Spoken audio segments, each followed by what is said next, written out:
Every July, it happens. An upcoming high riser drills down a wild dunk, everybody calling them the next face of the league. Social media loses its mind, and suddenly everyone convinced so and so will be a future star. But don't get fooled, Summer League is just pickup basketball with the talent level somewhere in between high Division 1 to bottom tier NBA.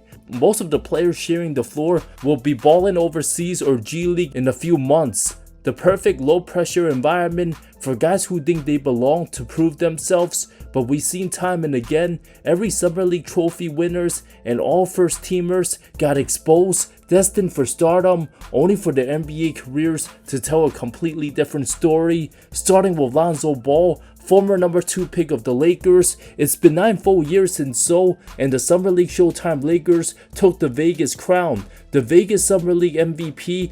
Ball would never come close to sniffing any real trophies in the NBA. Played 6 contests, the most anticipated lottery pick from the 2017 class, put up over 16, 8, and 9, 2.5 steals, didn't play for 2 of the games due to different injuries, one with the groin, the other with his calf, early warning signs for what was to come. If it wasn't for all these injuries, Lonzo would be in his prime right now, running point for a good franchise, already had all the instincts in becoming a team first guy, off the charts IQ, posted 2 triple doubles and 4 contests with 10 or more assists, doing so wearing his big baller shoes. First 2 games, the vision and floor general easily made the Lakers trade disappointing number 2 pick D'Angelo Russell from 2 years before. Had a monster 36.11 assists, 8 rebound game. Sadly enough, his NBA career high would be only 33 points, being part of arguably the most stacked Summer League roster any team has ever assembled. It was Lonzo himself who was supposed to be the best of these players.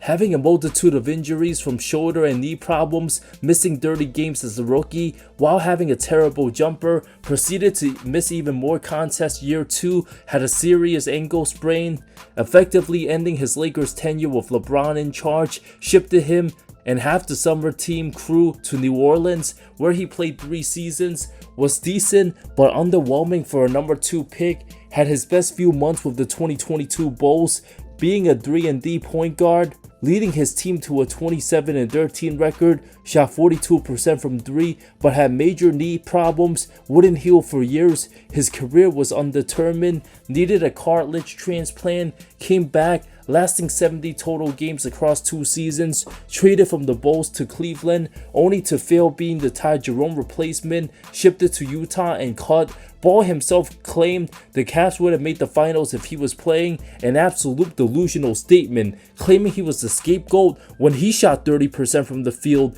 incapable of moving the ball up the floor due to lack of agility. His ceiling was elite role player before the injuries. Now if he's on any roster, the worst offensive point guard in the league that plays over 20 minutes. At this point in time, even Bronny James, a better NBA player heading into 26-27 than Lonzo Ball himself. Josh Jackson of the Phoenix Suns, a name so irrelevant, many don't even remember how long he's been out the league.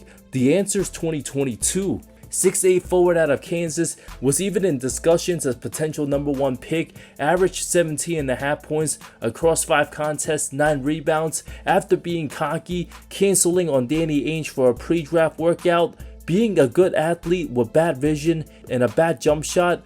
The thought was his ceiling super high, despite underdeveloped.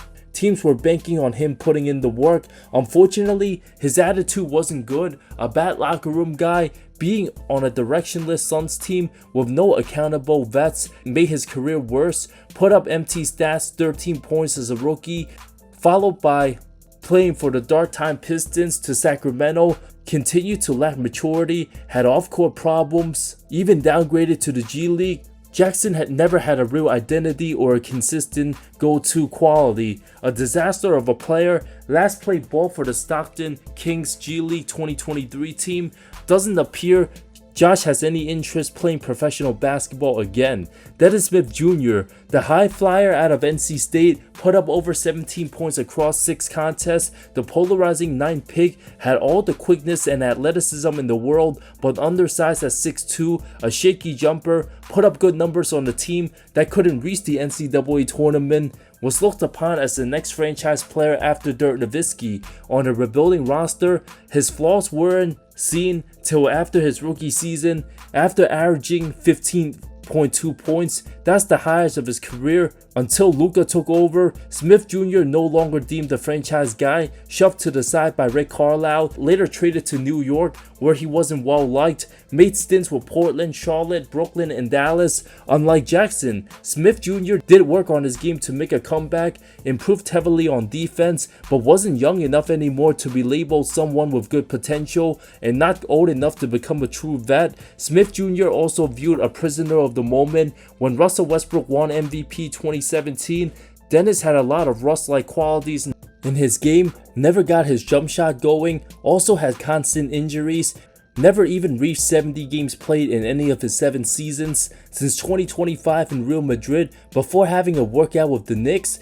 Smith Jr. returned to Dallas, but wait, before the start of this past season, balled with the G League. Had Dennis focused his energy as a point of attack defender and an occasional ball handler off the bench, he'd still be in the league as a Chris Dunn-like caliber player. Might get one more shot at the NBA, that's about it. Caleb Swanigan, the Purdue standout, unfortunately left the world way too soon. The 6'9" power forward averaged over 16 and 10, was called the next Draymond. His work ethic made him a first round pick, but unfortunately, things didn't work out in the NBA. Limited to 75 games across 3 seasons, stints with Portland and Sacramento, from having a difficult childhood, struggled with obesity in the past, went through a difficult situation just less than a year since his last game in 2020, had some rants on social media, opted out of the bubble, and arrested after. Had some off-the-court troubles. Swanigan sadly left the world June 20th, 2022. He was only 25. Christian Wood, undrafted 2016, his rise to relevancy in the league came up just as fast as his downfall. The then 22-year-old desperately tried proving himself after 2 disappointing seasons in the NBA. Garbage time for the tanking Sixers.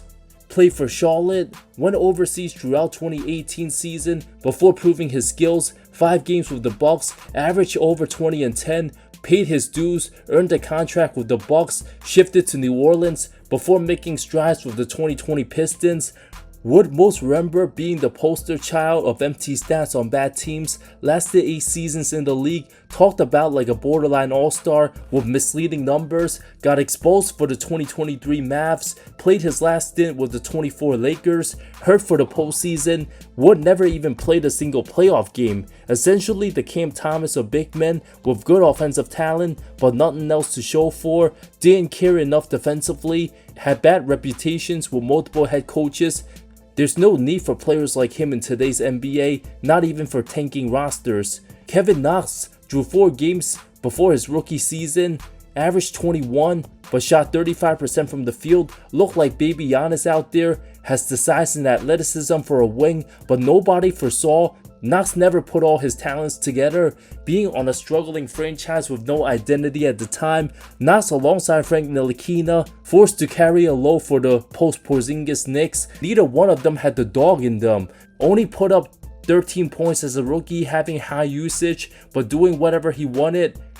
As soon as everyone found out Knox wasn't NBA quality, became a deep in the bench role player, lasted 7 seasons, last played 2025 for Golden State, 5 different teams. His stock went down to 0 overnight after rookie Zion ripped the ball away from him, unofficially ended Knox's NBA career.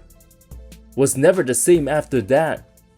Kendrick Nunn, former rookie runner-up, averaged 21 across 4 games, 2019 Summer League king. From being undrafted, the Oakland standout, had all the confidence, being one of the biggest surprises in 2020, averaged 15 a game, started all 67 contests for Miami, but cooled off heavily, doesn't do anything well outside of scoring, the type of guy to show up against weak competition, but shrink against tougher opponents. The way how vet Goran Dragic was hooping in the bubble, there was no need for the 25-year-old rookie.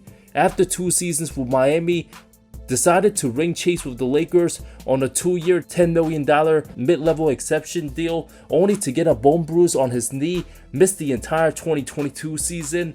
Nunn became one of Rob Pelinka's best scapegoats, traded to the Wizards for the much better Rui Hachimura, ended his NBA career 2023 before balling overseas, being EuroLeague MVP, made some serious headlines recently, getting into a massive fight. At least he'll be more remembered being one of the best players in the second best professional basketball league in the world than just being a 10-man chilling on the bench in the NBA.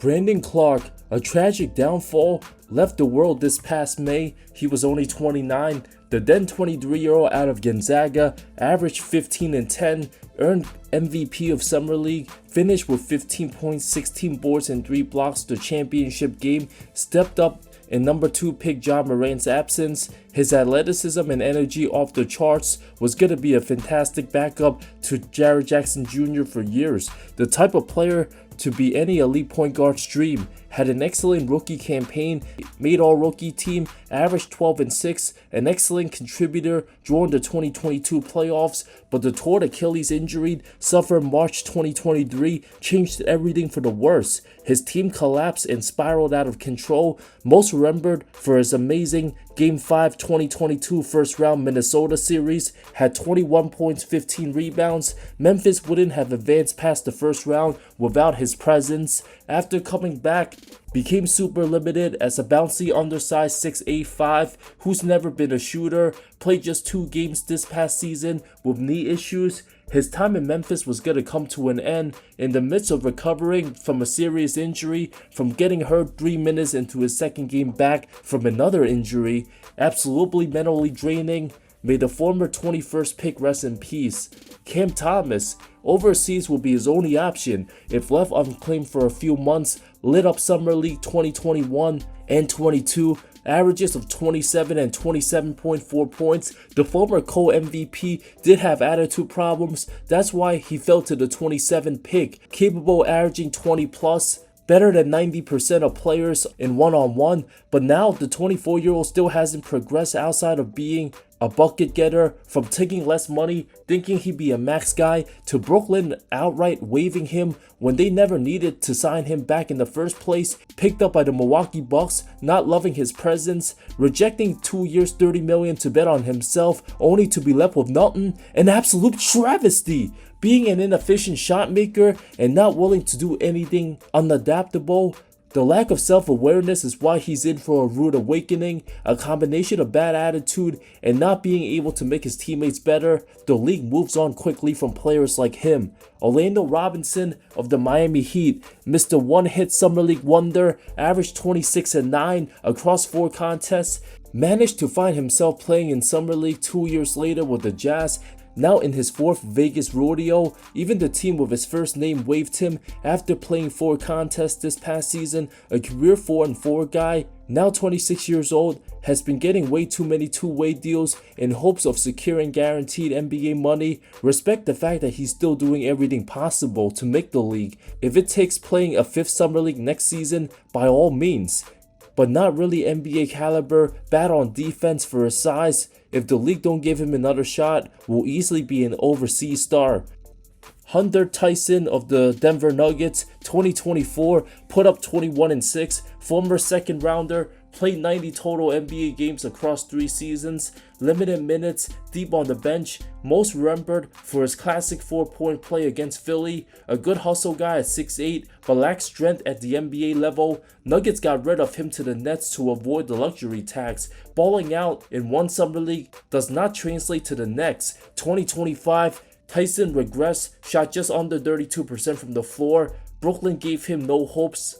At least he made over $5 million in career earnings. David Jones Garcia, 5 games last summer with San Antonio, monster numbers of 21.6 points, 53% from the field. The 6'3" small forward from the Dominican Republic had an offer overseas at 2 years $3 million after rejecting $2 million from Greece for an NBA opportunity, leading to a 2-way contract with the Spurs. Averaged 2.9 points across 11 contests before suffering a season-ending ankle injury, required surgery. From all accounts, doesn't look like he'll be back in San Antonio. For a 15-man who tries doing too much with the ball, has the talent to get buckets. Only way he plays serious minutes if half the starting lineup out with injuries. With San Antonio resigning vet Jordan McLaughlin, Garcia's return super unlikely.